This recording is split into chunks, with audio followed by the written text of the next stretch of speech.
Jika ada orang ingin berbuat baik, ingin tobat, maka hendaknya kita bantu mereka untuk tobat. Jangan dibantu syaitan untuk mengembalikan dia kepada perbuatan maksiatnya. Ada suatu ketika ada orang yang mabuk kemudian dipukul, dikasih hukuman. Tapi ternyata waktu itu ada yang sambil merendahkan dan Nabi mendengar.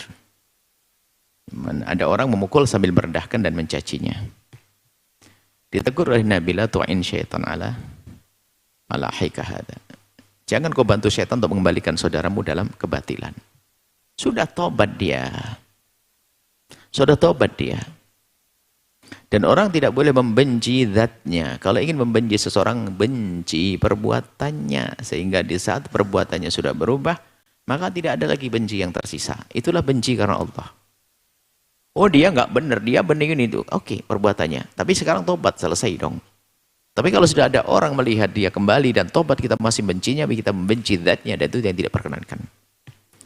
Cuman mungkin waspada, oke. Dia punya masa lalu yang menyeramkan.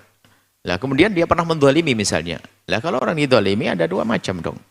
Orang lapang hati dan orang dendam. Orang lapang hati lebih mulia. Dendam tinggal diobati.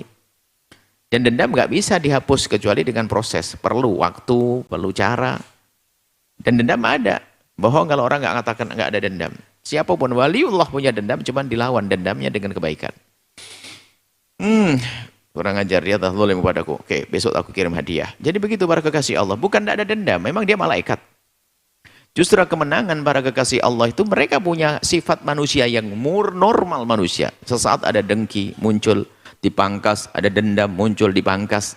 Sehingga yang tampak baik tok.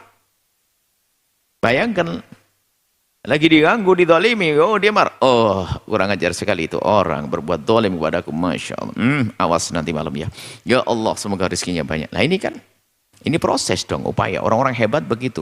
Lah kalau sudah nggak ada dendam, mana ada bukan pahala. Nggak ada jihad, nggak ada mujahadah. Nggak ada kelebihan. Nggak akan dianggap hebat dong, udah ada dendam dia. Makanya ada dendam, cuman kemenangan mereka memerangi dendamnya, memerangi benci di hatinya. Maka teman-temannya tadi hendaknya memerangi hawa nafsunya untuk membencinya dong. Ganti dengan cinta. Kalaupun dia belum bisa ya, tidak perlu sampai ditampakkan kebenciannya sambil proses. Untuk memangkas benci dengan sering memberikan kebaikan, nyupport, memberikan motivasi untuk berbuat baik dan seterusnya. Seperti itu. Jadi tidak diperkenankan membenci zatnya. Dan kalau ada orang dendam, hendaknya segera dipangkas, tidak boleh terlalu lama berlarut-larut dalam dendam, sebab dendam dan benci di dalam hati kalau dibiarkan, lihat akan membawa anggota tubuh melakukan sesuai dengan benci dan dendam yang ada di hatinya kadang tanpa disadari, dan itu mulai bahaya.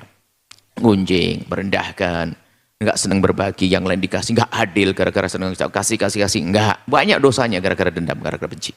Makanya jangan biarkan benci dan dendam singgah di hati kita terlalu lama. Ada iya, besok harus pergi. Ada iya, minggu depan harus hilang.